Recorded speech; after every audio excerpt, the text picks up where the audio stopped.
A man signs a document in a wood-paneled office in Moscow. It's June 1987. The room is quiet. No cameras, no ceremony. The document is called the Law on State Enterprises. It transfers control of Soviet factories from central planners to factory managers. The signature takes 3 seconds. The consequences take 4 years to destroy the Soviet Union. The man signing is Mikhail Gorbachev. He believes he's saving socialism. He's actually removing the one thing that made Soviet socialism possible, the ability to force compliance. To understand what happens next, you need to understand what held the Soviet economy together. It wasn't ideology, it wasn't loyalty. It was a simple mechanism. The state owned everything, set all prices, and controlled all distribution. If a factory didn't meet its quota, the manager lost his job. If a region hoarded food, the central planners could cut off fuel shipments. The system was inefficient, corrupt, and brutal, but it worked because no one could opt out. Gorbachev saw the inefficiency. By the mid-1980s, growth had stalled. Shelves were empty. The military was spending 40% of GDP just to keep pace with the United States. Something had to change. The logic seemed clear. Give managers more autonomy, let them keep profits, allow them to negotiate contracts. Efficiency would improve. Socialism would survive. The problem was that socialism didn't run on efficiency. It ran on coercion. The Law on State Enterprises goes into effect in January 1988. Factory managers now control production decisions. They can negotiate prices. They can choose suppliers. On paper, it looks like decentralization. In practice, it's the transfer of power from a system that could enforce decisions to individuals who can't.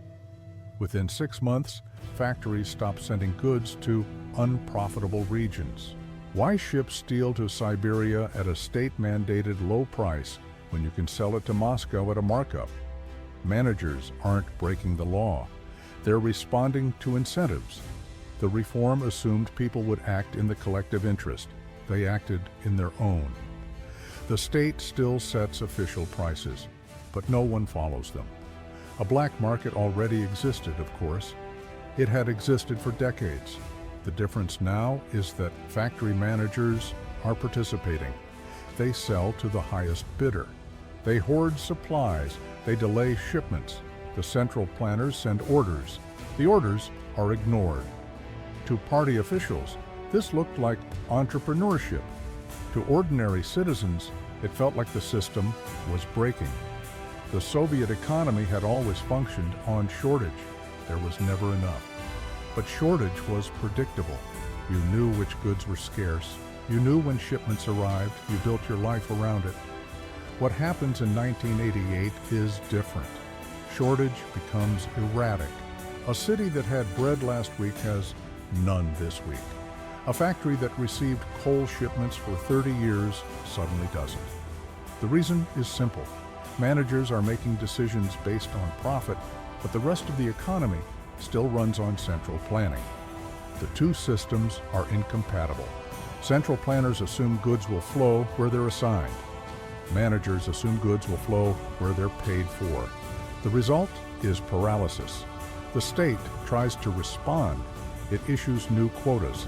It threatens audits, but the mechanism of enforcement is gone. If you fire a factory manager for disobeying orders, who replaces him? Another manager who will do the same thing. If you threaten to cut off a region's fuel supply, the region just buys fuel on the black market. The state no longer controls distribution, it only pretends to. This isn't a gradual erosion, it's a structural collapse. And it happens in 18 months. By mid-1989, the Soviet Union is experiencing something it has never experienced before. Inflation. Prices on the black market double. Then, triple. Savings evaporate. Pensions become worthless. The state prints more money, which makes it worse. For 70 years, Soviet citizens lived under repression, under fear, under scarcity. But they lived under stability. Prices didn't change. Wages didn't change. The system was predictable. Now it isn't. People begin hoarding, not because they're irrational, but because they're rational. If bread costs twice as much next week, you buy it now. If everyone buys it now, there's none left. Shortages that were annoying in 1987 become catastrophic in 1989. The state can't fix it. The state caused it. Gorbachev doesn't reverse the reform. He can't. Reversing it would mean admitting the reform failed. It would mean returning to the old system, which was already failing. He's trapped between a system that doesn't work and a reform that destroyed the system, so he does nothing.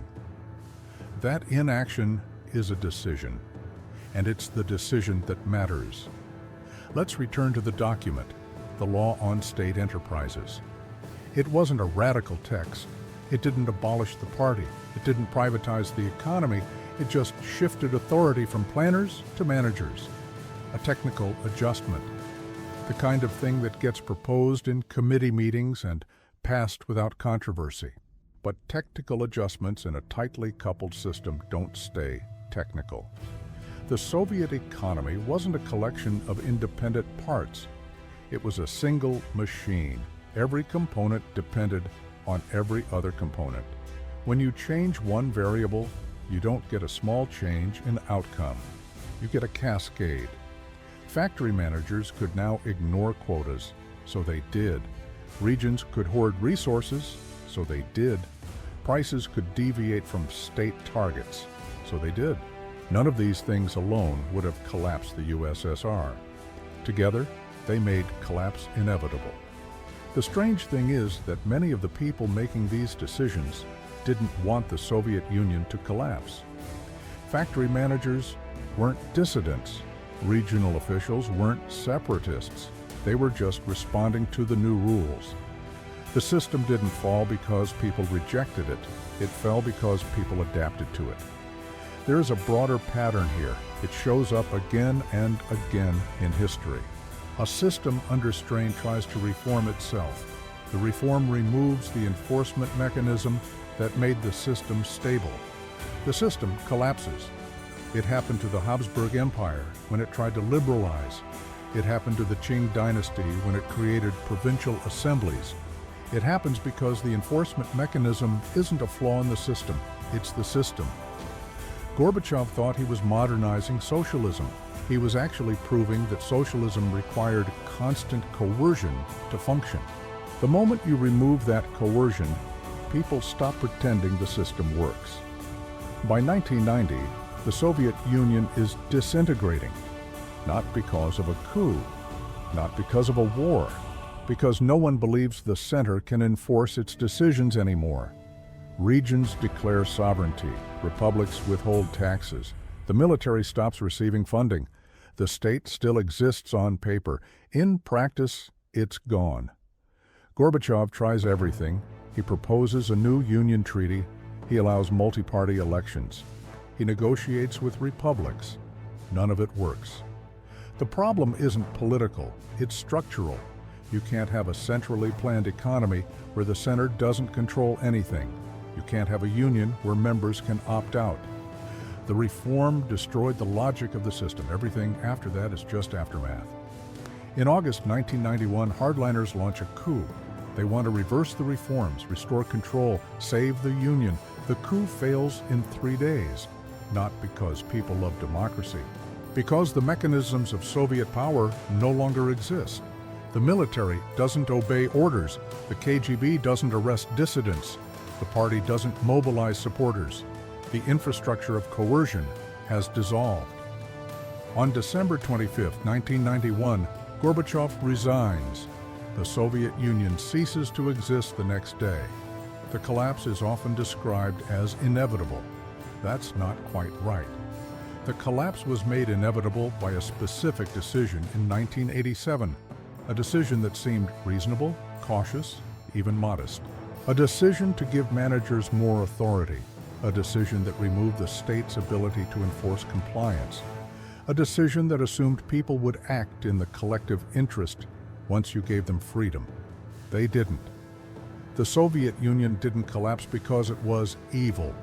It collapsed because it was fragile. And it was fragile because it required constant active coercion to function. The moment that coercion stopped, the entire structure came apart. What's unsettling isn't that the USSR fell.